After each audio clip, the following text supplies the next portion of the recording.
Alors, dans nos communautés RH et Learning, il est pour moi évident que la fonction RH peut et doit s'emparer du sujet des intelligences artificielles génératives à plusieurs titres. Tout d'abord, c'est l'aspect humain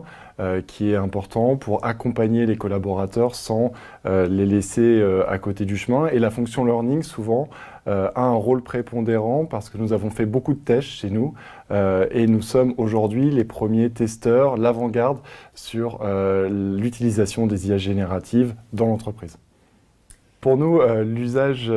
privilégié des IA génératives dans la fonction learning, c'est d'accélérer ce qu'on appelle le time to competence. Alors, on a commencé à utiliser, à tester beaucoup les IA génératives pour proposer des contenus de formation plus rapidement, au juste temps, au juste besoin pour les collaborateurs, mais également les engager sur des modalités de formation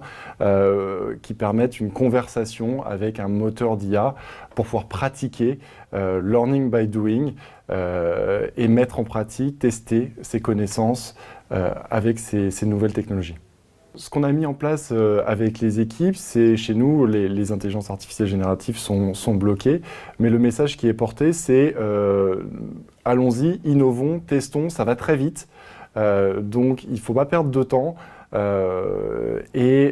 pour s'approprier ces nouvelles technologies qui vont changer les compétences de la fonction et nous permettre d'avancer, d'augmenter les capacités de la RH et de la formation pour faire monter en compétences et accompagner les collaborateurs qui arrivent en entreprise.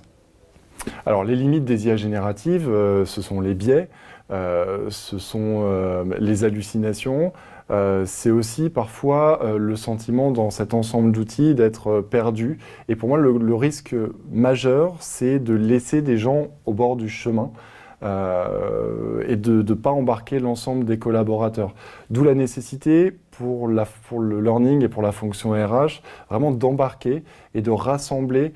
tous les efforts, de faire monter en compétence sur l'utilisation de ces outils avec leurs bénéfices, mais aussi les dangers, limites, enjeux qu'elles peuvent comporter.